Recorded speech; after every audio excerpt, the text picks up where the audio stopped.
हथेली की रेखाओं से जानिए पीएम मोदी का भविष्य। क्या पीएम मोदी को मिलता है भाग्य रेखा का साथ? क्या पीएम मोदी की हथेली पर है धर्म ध्वजा? क्या पीएम मोदी की हथेली पर है धर्म ध्वज? क्या पीएम मोदी की तकदीर से जुड़ा है देश का भविष्य? देखिए सिर्फ धर्म ज्ञान पर।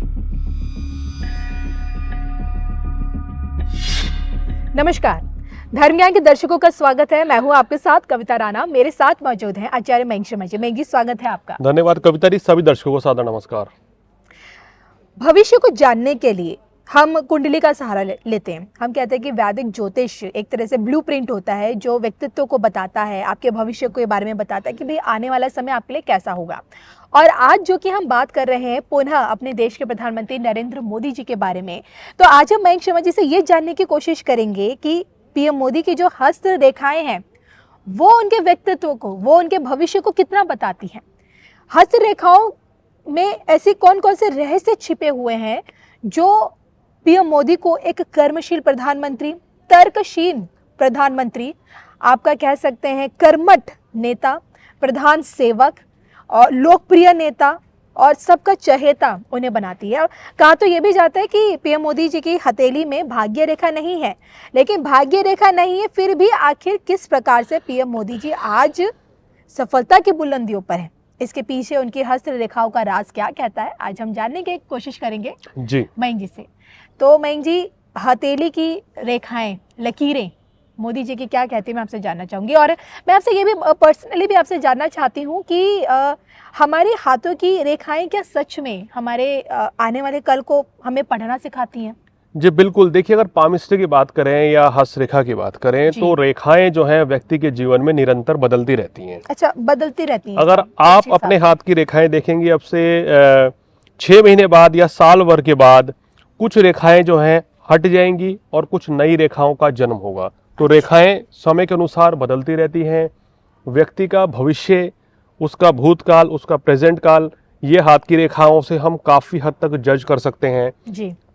और देखिए, हाथ की रेखाएं ही नहीं, हमारे हाथ में जो रेखाएं होती हैं उनके साथ साथ हाथ पे पर्वत भी होते हैं। वो कितने स्ट्रांग हैं, कौन सी रेखा कौन से पर्वत पे जाके मिल रही है, या किन 2 पर्वतों से 3 पर्वतों से जाके कोई रेखा मिल रही है, आपकी चंद्र रेखा कैसी है, आपकी सूर्य रेखा कैसी है। अब देखिए, राजनीति में कहा गया है कि अगर आपको राजनीति में जाना तो आपकी शनि पर्वत मजबूत होना चाहिए, या शनि रेखा या सूर्य रेखा बहुत बलवान होनी चाहिए।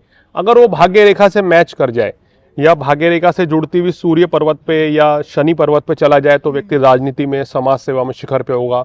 ऐसे व्यक्ति शंकराचार्य बन जाते हैं, ज्ञान के भंडार उनके पास होते हैं। अगर भाग्य रेखा से एक रेखा टूटती हुई बृहस्पति के पर्वत पे चले जाए तो व्यक्ति ज्योतिष, धर्म, कर्म, पूजा पाठ के क्षेत्र में अपना बहुत नाम कमाता है। ऐसी अगर ये बुध पर्वत आपका मजबूत हो और बुध पर्वत की तरफ रेखाएं जाए तो व्यक्ति जो है व्यापारी बड़ा अच्छा होता है। और कहते हैं कि व्यक्ति के हाथ में जितने पर्वत मजबूत होते हैं, या अगर भाग्य रेखा मजबूत हो, हृदय रेखा मजबूत हो, तो व्यक्ति का जो कहते हैं ना जीवन बहुत अच्छा रहता है। और हाथ में सबसे इंपॉर्टेंट मंगल रेखा, अगर आपकी मंगल रेखा मजबूत है तो व्यक्ति बहुत ही सुदृढ़, शक्तिशाली, स्वाभिमानी और अभिमानी किस्म के ऐसे व्यक्ति होते हैं और अपनी बात के पक्के होते हैं। तो हाथ की रेखाओं से कविता जी हम बहुत हद तक अपने बारे में जान सकते हैं। जैसे हमारे पास बहुत से लोग आते हैं जो लोग संपर्क करने, अपना हाथ दिखाने आते हैं कि वो उसमें ये भी जानना चाहते हैं कि भविष्य क्या है, कितने वर्ष के बाद क्या कुछ मिलेगा, विवाह कब योग है। तो काफी कुछ जानकारियां जैसे जन्म पत्रिका के माध्यम से, अंक शास्त्र के माध्यम से बताई जा सकती हैं। इसी तरीके से फेस रीडिंग भी एक माध्यम है, साथ ही साथ हस्त रेखा भी एक बहुत अच्छा माध्यम है जिसके कारण से किसी भी व्यक्ति का भविष्य बताया जा सकता है या उसके पास के बारे में चीजें बताई जा सकती हैं, कितना उसके लाइफ में अच्छी थी या कितना संघर्ष रहा है। जी।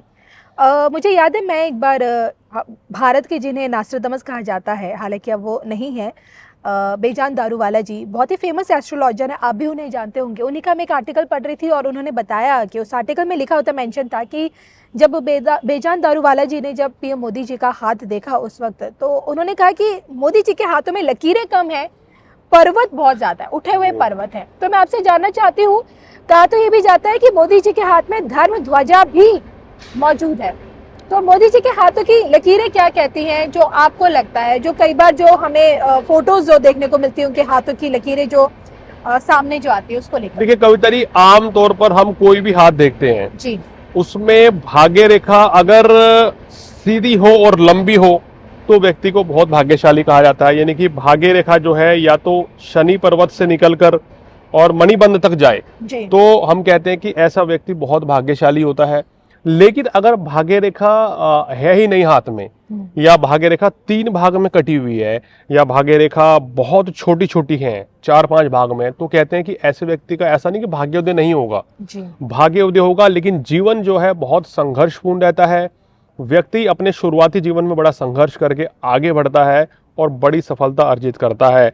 लेकिन अगर आपके हाथ में पर्वत भी मजबूत हो तो ये मान के चलिए कि निश्चित रूप से आपको बड़ी सफलता अर्जित होती है। ये डिपेंड करता है कि कौन सा पर्वत मजबूत है। लेकिन जो मैंने पीएम मोदी जी का हाथ हमने जो तमाम तस्वीरें हैं या वीडियो में देखा है उसके हिसाब से मैं बताना चाहूंगा कि उनका मंगल पर्वत बहुत बलवान है। देखिए मंगल पर्वत उठा हुआ है। अब जिस व्यक्ति का मंगल पर्वत उठा हुआ होता है वो व्यक्ति सदा सच बोलने वाला, सदाचारी होता है, जनता का सेवक होता है जी। और न्याय प्रिय। जैसे शनिदेव को कहा गया ना कि शनिदेव न्याय देते हैं अपनी दशा अंतरदशा में, ऐसे ही मोदी जी का हाथ का मंगल जो है ये इस ओर इंगित करता है कि वो एक न्याय प्रिय व्यक्ति है, जनता के साथ न्याय करेंगे, अन्याय को नहीं देखेंगे। अगर कोई भी गलत चीज हुई है तो उसका परिणाम आपको भुगतने के लिए तैयार रहना होगा। ये मंगल आपको दर्शाता है जी। मंगल पर्वत के साथ साथ मैंने उनके हाथ में जब वो हाथ हिलाते हैं तो देखिए शुक्र पर्वत भी बहुत बलवान है। अगर शुक्र पर्वत बलवान हो गया और शुक्र पर्वत के ऊपर कोई तारा भी हुआ, ये तो बता पाना मुश्किल है कि उनके हाथ में है नहीं, अगर वहां कोई तारा भी होता है तो निश्चित रूप से व्यक्ति की जो ख्याति है विश्वव्यापी होती है, विश्व स्तर पर उसकी लोकप्रियता बढ़ती है। और जैसे मोदी जी को देखो आजकल पूरे विश्व में ये मास लीडर है, नंबर 1 लीडर है, तो कहीं ना कहीं शुक्र का इनकी कुंडली में भी अहम रोल है। दशम भाव में शुक्र बैठा है। और अगर हाथ की बात करें तो शुक्र पर्वत बहुत उठा हुआ है, जो ये संकेत देता है कि इनकी लोकप्रियता बहुत ज्यादा है। बुध के पर्वत पे जो भाग्य रेखा एक बुध के पर्वत से भी जा रही है, शनि से भी टकरा रही है और सूर्य को भी जा रही है, जिसका संकेत ये होता है कि व्यक्ति बहुत वाक्पटुता में माहिर होता है, राजनीति का ज्ञाता होता है और राजनीति में उच्च पद की प्राप्ति होती है। तो कहीं ना कहीं इनके हाथ में पर्वत जो है बहुत ज्यादा मजबूत है, इसलिए भाग्य रेखा कमजोर होते हुए भी इनको जीवन में सभी तरह के सुखों की प्राप्ति हुई। पहले मुख्यमंत्री बने, उसके बाद अब प्रधानमंत्री 2 बार ये बन चुके हैं और तीसरी बार भी इनका जो बनना जो है, जो रेखाएं हाथ की बता रही हैं, जो दशाएं बता रही हैं, वो तय है। आपने क्या कुछ ऐसा एनालाइज किया है कि मोदी जी की हाथों की जो लकीरें हैं वो कहीं ना कहीं एक धर्म ध्वजा की आकृति बनाती हैं? देखिए ऐसी जो न्यूज में है, जो न्यूज में देखा है, हमारे पास जितने भी हमने फोटोज हमने जो देखी हैं उसमें कोई बहुत ज्यादा क्लैरिटी नहीं है, क्योंकि फोटोज में कविता जी आप बहुत ज्यादा या दूर से अगर हाथ हिलाएं, क्योंकि कभी भी वो अपना हाथ ऐसे नहीं करेंगे कि जो बिल्कुल क्लियर आए, या किसी भी अखबार में कोई ऐसी तस्वीर नहीं आएगी। लेकिन जिन लोगों ने भी इनकी हाथ की फोटो देखी है, हो सकता है कि इस तरह की चीजें हो। अगर ध्वजा बन जाए तो हम कह सकते हैं कि व्यक्ति जो है उसका जो मान सम्मान है वो उच्च कोटि का होता है, विश्व स्तरीय वो व्यक्तित्व बन जाता है राजनीति में। और कहना चाहिए धर्म के क्षेत्र में, मैं तो कह रहा हूं कि मोदी जी की कुंडली में एक बहुत अच्छा योग है कि इनका जो बृहस्पति है वो केंद्र में बैठा है, शनि दशम भाव में शुक्र के साथ है और 11वें भाव में केतु है। देखिए 11वें भाव में केतु हो तो या दशम भाव में शनि हो तो व्यक्ति जो है धर्मशास्त्र का ज्ञाता होता है, या इनका प्रकांड पंडित होता है, पढ़ने लिखने वाला होता है, या ऐसे व्यक्ति कहते हैं कि धर्म के क्षेत्र में बड़ा नाम कमाते हैं। तो अगर मोदी जी कहीं राजनीति में ना होते तो हम कह सकते हैं कि ये धर्म के क्षेत्र से जरूर आगे जुड़े रहते। और हमने अभी भी इनको देखा है वो कितनी आस्था उनके अंदर है, कितनी पूजा पाठ करते हैं, मंदिरों में जाते हैं, दर्शन करते हैं। तो ये सब चीजें हाथ से भी और कुंडली के अनुसार भी चीजें काफी रूप से स्पष्ट हो सकती हैं। चलिए, तो आज हमने ये मयंक शर्मा जी से जानने की कोशिश की है कि पीएम मोदी जी की हाथों की लकीरों में कितना बड़ा रहस्य उनके व्यक्तित्व को लेकर, उनके भविष्य को लेकर छिपा हुआ है। इसी के साथ मुझे मयंक जी को दोनों को दीजिए इजाजत। नमस्कार।